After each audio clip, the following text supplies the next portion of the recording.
సరే ఇప్పుడు కొన్ని వీడియోలు చూపెడతాం మీకు. ఆనాడు కేసీఆర్ ఏం మాట్లాడారు, పెట్టి కూర్చోబెట్టి బేసిన్లు లేవు, బేసజాలు లేవు, బ్రహ్మాండంగా నీళ్లు వాడుకోండి, మేము వాడుకుంటాం, మీరు వాడుకోండి, ఇరు రాష్ట్రాలకు సరిపోను ఇంకో 1000 టీఎంసీలు ఎక్కువ ఉన్నాయి, పిచ్చి కొట్లాడలు బంద్ చేయండి అని చెప్పినండి. అట్లనే అంతకుముందు ఫైనల్గా మొన్న ఈ కొత్త ముఖ్యమంత్రి గారు వైఎస్ జగన్మోహన్ రెడ్డి గారు అక్కడ ముఖ్యమంత్రి అయిన తర్వాత సుహృద్భావ వాతావరణం వాళ్ళు అడిగితే వెల్కమ్ అని చెప్పిన. వారు టాక్స్కి వచ్చినారు, చర్చలు జరిగినాయి. నేను నమ్ముతున్నా, నాకు భగవంతుని నమ్మేవాడిని, మంచి ఆలోచన చేస్తే ఫలవంతమవుతుంది అధ్యక్ష. నేను చెప్పినాను పాత బేసిన్లు లేవు, బేసజాలు లేవు. మేము నా డాక్టర్ రోజా గారు మంచి ఆతిథ్యం ఇచ్చారు. అన్నదాత సుఖీభవ. ఇప్పుడు ఊరికే సుఖీభవ కాకుండా రాయలసీమ ప్రాంతానికి డెఫినెట్గా గోదావరి జలాలు రావాల్సిన అవసరం ఉంది. ఇప్పుడు ఇక్కడ ఆంధ్రప్రదేశ్ రాష్ట్రంలో క్రియాశీలకంగా రబస్ట్గా పనిచేసేటువంటి మంచి పట్టుదల ఉండేటువంటి యువ నాయకుడు జగన్మోహన్ రెడ్డి గారు ముఖ్యమంత్రి ఉన్నారు కాబట్టి తప్పకుండా అది సాధ్యమవుతుంది. ఒక ఎల్డర్ బ్రదర్గా జగన్మోహన్ రెడ్డి గారు రాయలసీమ ప్రజల బాధలు నాకు తెలుసు కాబట్టి 100% మా యొక్క ఆశీస్సులు, సంపూర్ణ సహకారం 100% ఉంటుంది. ఇప్పటికే నేను, ముఖ్యమంత్రి గారు, ఆంధ్రప్రదేశ్ మంత్రివర్గం చాలా మంది వచ్చి చర్చలు కూడా జరిపాం. నీరు ఈరోజు మన కళ్ళ ముందు కనపడతాం. సుమారు 1000 టీఎంసీలు గోదావరి నుంచి పోయింది. ఆల్మోస్ట్ ఇప్పుడు 2 ప్రాజెక్టులు కూడా మనకు శ్రీశైలం సాగర్ ఫుల్ అయిపోయి సముద్రాన్ని నిలిపోయి పరిస్థితి. ఆ నీళ్ళు అట్లా వేస్ట్గా పోకుండా మన ప్రజలకు ఉపయోగపడాలని చెప్పి పాజిటివ్ నిర్ణయానికి వచ్చాం. ఇది గత 60-70 సంవత్సరాల తెలుగు వాళ్ళ చరిత్రలో ఒక కొత్త అధ్యాయం జగన్ గారు, నేను కలిసి లిఖించబోతా ఉన్నాం. ఇందులో కొందరికి అర్థం కాకపోవచ్చు, కొందరికి డైజెస్ట్ కాకపోవచ్చు, కొందరికి జీర్ణం కాకపోవచ్చు, కొందరికి అజీర్తి కావచ్చు. కానీ మేం చేయగలిగింది ఏం లేదు. కానీ ప్రజలు అందరూ కూడా దేశం మొత్తంలో అన్ని కార్నర్స్లో అందరు ప్రజలు బాగుండాలని కోరుకుంటాం. ఎస్, రాయలసీమకు పోయి రాయలసీమకు నీళ్లు రావాలని నేను చెప్పిన మాట వాస్తవం. ఈరోజు కూడా చెప్తా ఉన్నా. ఎవరు వద్దంటున్నారు రాయలసీమకు నీళ్లు? నేను చెప్పింది ఏంది, అక్కడ కృష్ణా నదిలో నీళ్లు లేవు, గోదావరిలో ఉన్నాయి. మేము తెచ్చుకున్నాం, గోదావరి నుంచి తెచ్చుకుంటున్నాము, మీరు కూడా అక్కడి నుంచి తెచ్చుకోండి, మీకు మేము సహకరిస్తామని చెప్పినాం. బేసిన్లు, బేసిజాలు అడ్డం పెట్టాము, మీకు సహకరిస్తాము. రాయలసీమ కరువు ప్రాంతము, వాళ్ళకి నీళ్లు రావాలి తప్పకుండా, అది న్యాయం, మీరు తెచ్చుకోండి, మేము అవుట్లెట్ సపోర్ట్ చేస్తామని చెప్పినాం.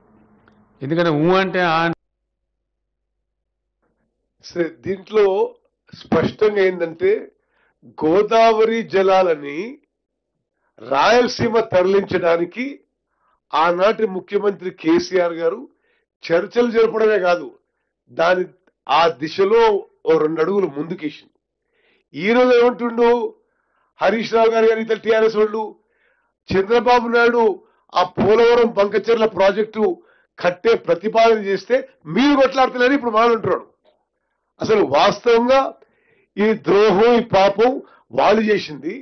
మనం ఈరోజు మరి ముఖ్యమంత్రి గారు, నేను పలుమార్లు కేంద్ర ప్రభుత్వంతో సంప్రదించి ఇది తెలంగాణ నీటి హక్కుల ఉల్లంఘన, ఇది చేయడానికి వీల్లేదు అని మేము రిప్రజెంట్ చేస్తున్న విషయం కూడా మీరు గమనించాలి, తెలంగాణ ప్రజలందరూ కూడా తెలియజేయాలి. నెక్స్ట్, ఇది కొన్ని మీకు ఆనాటి ప్రెస్ క్లిప్పింగ్స్ కొన్ని స్లైడ్స్ చూపెడుతున్నావు.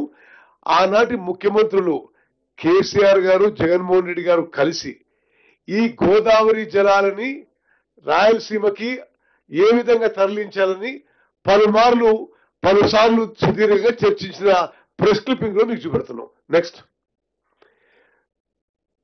గోదావరిలో సాగుదాం, ఏ విధంగా గోదావరి నీళ్లు డైవర్షన్ కోసం వాళ్ళు జరిపిన చర్చలు. ఓకే, నెక్స్ట్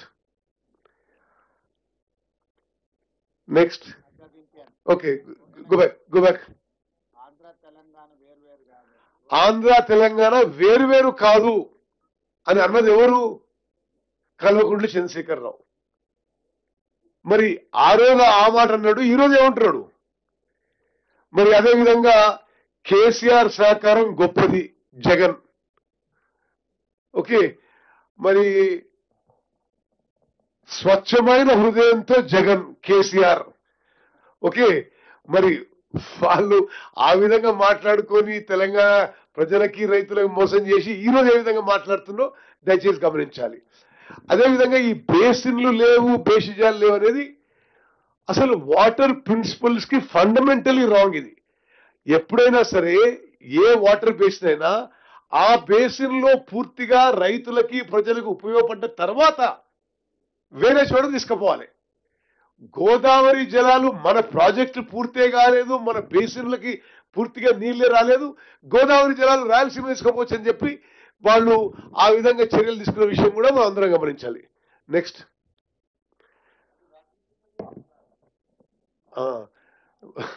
సరే, జలబంధం స్నేహపూర్వక వాతావరణంలో తెలుగు రాష్ట్ర ముఖ్యమంత్రుల భేటీ.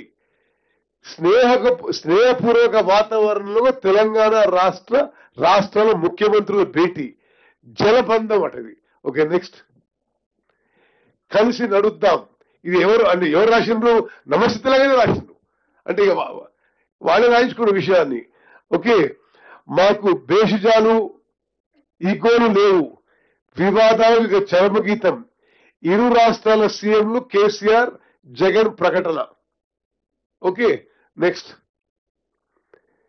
మరి ఇది కేసీఆర్ స్వయంగా ప్రగతి భవన్ లో చదువుతా. ప్రగతి భవన్ లో శుక్రవారం జరిగిన ఇరు రాష్ట్రాల సీఎంల సమావేశంలో నదుల్లో నీటి లభ్యతపై పవర్ పాయింట్ ప్రెజెంటేషన్ ద్వారా వివరిస్తున్న ముఖ్యమంత్రి కేసీఆర్.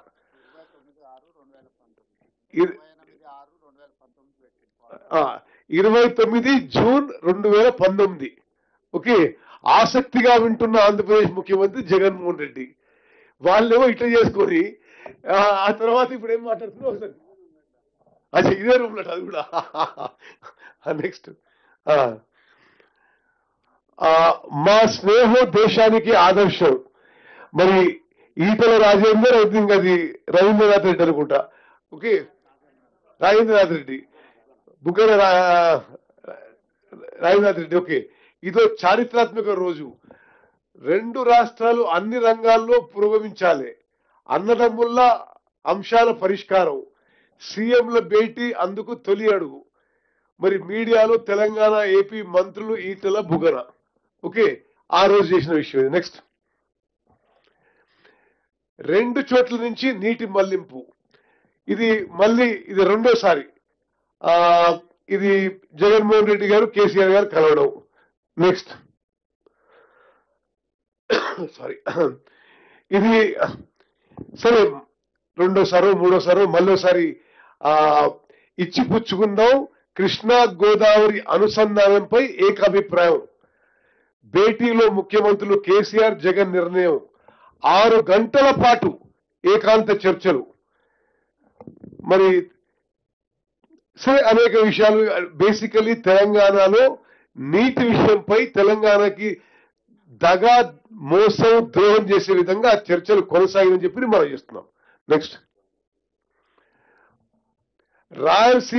రాయలసీమను రతనాల సీమగా మారుస్తా కేసీఆర్.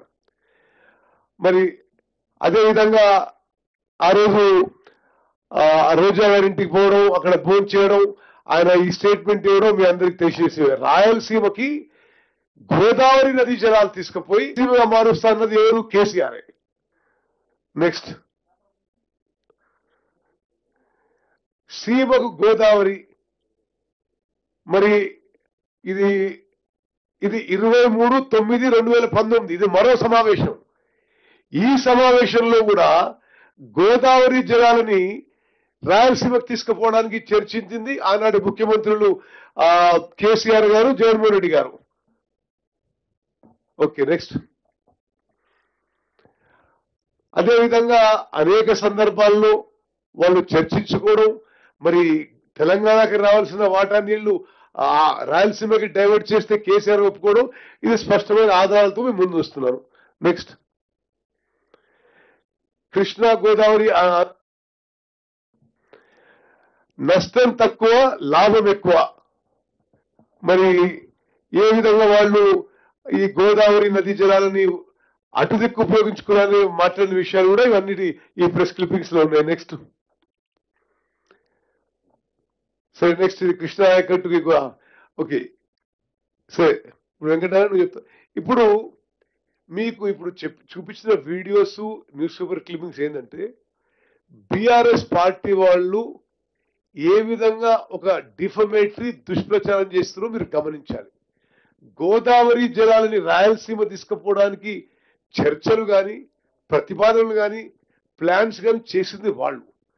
ఇప్పుడు మనం అధికారంలో వచ్చిన తర్వాత చంద్రబాబు నాయుడు గారు pre feasibility report government of ఇండియాకి ఇస్తే గట్టిగా వ్యతిరేకించి నిన్న కేంద్ర ప్రభుత్వం నుంచి ఆ ప్రతిపాదనని వెనక్కి పంపించిగా చేసింది మనం అని చెప్పే విషయం దయచేసి మీరు అందరూ కూడా ప్రజలకు తెలియజేయాలి.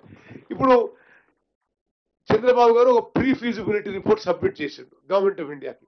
గవర్నమెంట్ ఆఫ్ ఇండియా మన అన్ని రాష్ట్రాలకి గోదావరి నది పరివాహక అన్ని రాష్ట్రాలకి మన కమెంట్స్ అడిగింది, మనం అబ్జెక్షన్స్ తెలియజేశాం. ఈ పోలవరం బనకచెర్ల అసలు ఈ ప్రాజెక్ట్ ఏంటిది అనేది ఒక 3-4 నిమిషాల్లో క్లుప్తంగా ఈ concern interstate executive engineer Venkatanarayana గారు చెప్తారు.